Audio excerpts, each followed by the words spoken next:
여러분 안녕하십니까? 외신들이 지금 북괴 김정은이를 발칵 뒤집어 엎었습니다.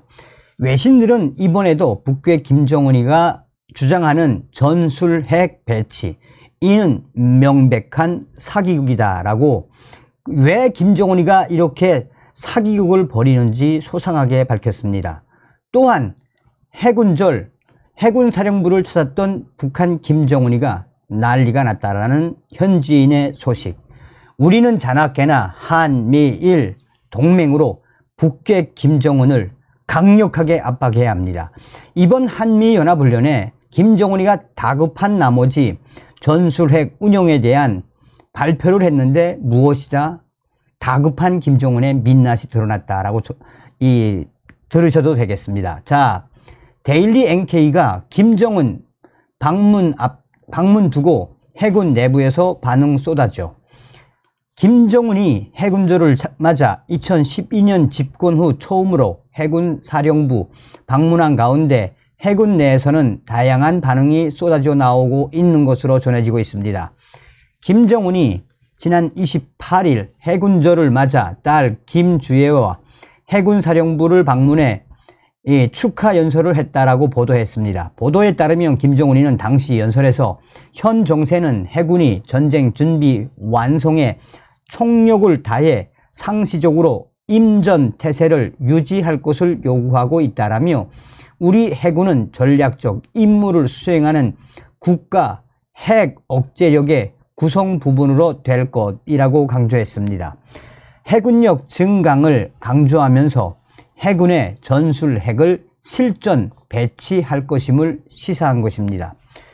데일리 NK 북한 내부 군 소식통은 이를 두고 해군 속에서는 신형 무기와 배가 있어도 전쟁을 치를 연유, 기름이 없는데 어떻게 전쟁 준비를 완성할 수가 있겠나라며, 배나 장비, 기재도 충분해도 연유, 이 기름이 없으면 파철 덩어리에 불과하다라는 말이 나왔다라고 전하고 있습니다.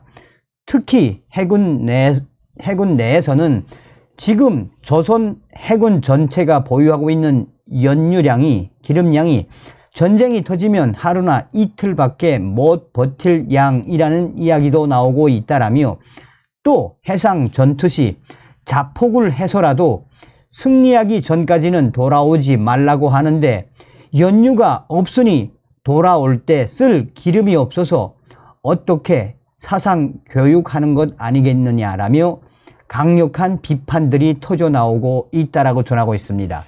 연유 부족이 심각해 전투는커녕 훈련을 치르기도 어려운 실정이라는 게 해군 내부의 전반적인 평가이며, 대부분은 전쟁에 임할 수 있는 태세를 갖추려면 전시용 연유를 충분히 확보하는 것이 우선이라는 판단을 하고 있다는 얘기입니다. 이 밖에도 김정은이가 해군 사령부를 방문한 이후에 해군 내에서는 남쪽이 막혀 있어 동서 함대가 연합 작전이 안 되는데 사상 주입만으로 적을 파괴시킬 수 있겠나? 사상 정신만 강조할 것이 아니라 구체적인 전술, 작전이 필요하다라는 지적도 쏟아져 나오고 있다라고 소식통은 전했습니다. 김정은이가 축하 연설에서 사명을 수행함에 있어서 군사 기술적 장성이 동반되고 중시돼야 하지만 그보다 앞서 싸움은 정신, 사상적 대결이라며 사상 무장을 강조한 데 따른 강한 비판으로 해석되고 있습니다. 또한 소식통은 김주애에 대해서도 쓴소리를 쏟아냈습니다. 자제분은 항상 따님만 따라다니는데 아드님이 없다면 우리는 장차 여성 최고사령관을 모셔야 하는 것인가라며, 예전에 김정일 장군님께서 원수님과 함께 김정은과 함께 해군사령부 현지 지도 오셨을 때와 같은 의미로 자제분을 데리고 온 것이라면 여성 최고사령관이 나온다는 얘기인데, 과연 여성 최고사령관의 인민군대가 움직일지 모르겠다라는 반응들도 쏟아져 나왔다라고 전하고 있습니다. 자, 지금 북한 해군의 기름 없는 것도 기름 없는 거지만 거의 다 30년, 35년 된 고철덩어리 배들이 대부분이죠. 자, 북한이 조선중앙통신 등 관영 매체들 김정은이 지난 27일 해군조를 앞두고 해군사령부를 방문해 한 연설에서 한미일 3국 연합 훈련을 비난하며 해군력 강화를 강조했다고 보도했습니다. 미국의 서리 방송은 특히 북한 김정은은 전술 핵 운영의 확장 정책에 따라 군정 부대들이 새로운 무장수단을 인도받게 될 것이라며 해군은 전략적 임무를 수행하는 국가 억제력의 구성 부분이 될 것이라고 말해 전술 핵을 해군 자산에 배치할 것임을 시사한 것으로 풀이되고 있습니다. 이에 대해 미국의 전문가들은 북한의 핵과 해군 역량에 위문을 제기하며 회의적인 반응을 보이고 있습니다.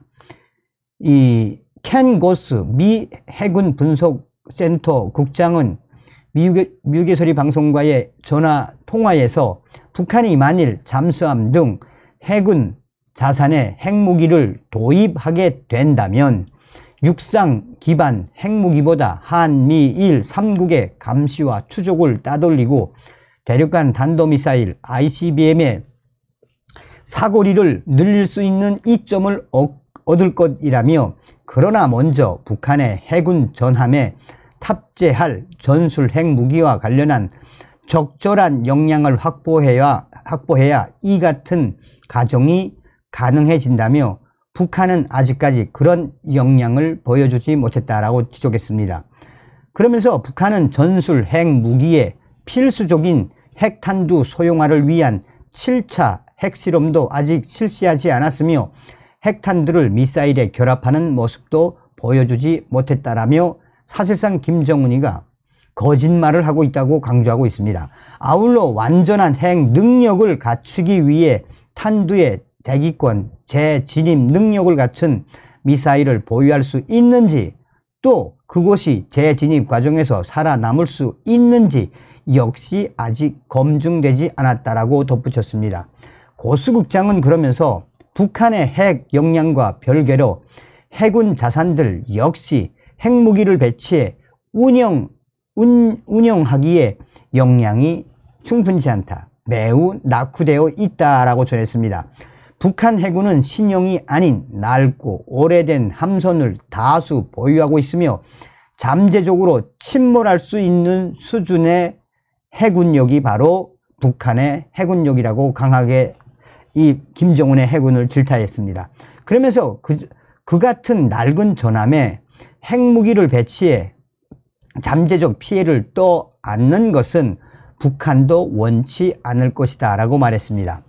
미 해군 참모대학 미래전 연구소장인 샘 탕그레디 교수는 기술적 측면에서도 북한이 해군 자산에 핵무기를 배치해 실전에 적용하기는 현 단계에서 매우 어렵다라고 평가했습니다.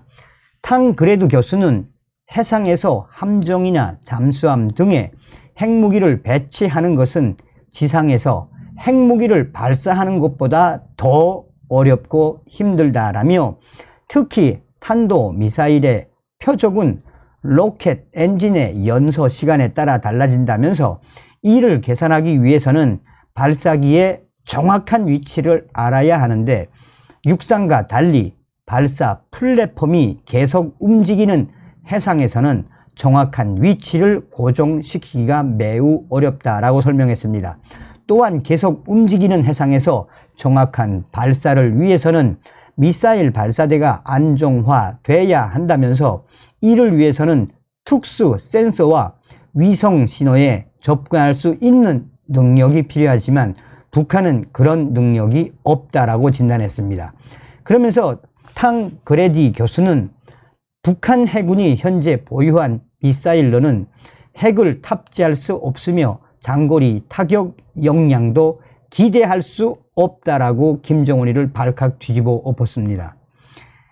현재 북한의 전함에는 러시아제 P-15 테르밋 또는 중국제 실쿠1과 같은 대함 미사일이 탑재되어 있는데 이는 사거리 50해리 약 100km 미만으로 역량이 매우 제한적이라고 강조했습니다.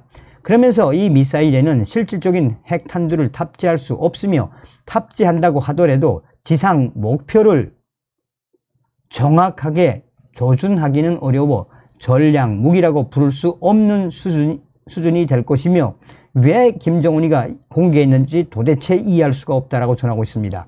그러면서 탕그레디 교수는 현재 알려진 바로는 북한에는 핵탄두를 탑재할 수 있는 크기의 장거리 탄도 미사일 발사용 함정이나 잠수함 등 해군 플랫폼이 존재하지 않는다라며 전문가들은 실제 능력을 갖추지 못한 것으로 평가받는 북한이 이처럼 핵무기의 해군 배치를 시사한 것은 한국과 미국 등의 압력을 가할 수 있음을 보여주기 위한 일종의 김정은의 허세라고 전했습니다. 자, 여기에 프리덤 데일리 역시 북한의 김정은의 공개는 대사기국, 국제적 망신이라는 제목에서 김정은이가 노동신문을 발표한 전술 핵무기 해군의 배치 이 부분에 있어서 이 프리덤 데일리는 현재 전문가들의 이야기를 종합적으로 딱 정해놓고 설명을 하면서 김정은이가 이번에도 한마디로 쇼를 위한 쇼, 사기를 친 것이나 다름이 없으며 김정은이가 계속해서 무엇인가 발표할 때마다 국제 언론들, 외신들은 무엇이라고 이야기하고 있다? 깡통 무인 드론 공개, 깡통 이 정찰 위성 실체가 드러나 이번에도 김정은의 사기극이 드러났다라고 군사 전문가들의 워딩으로 김정은이를 발칵 뒤집어 엎었습니다. 다음 시간에 뵙겠습니다. 열공.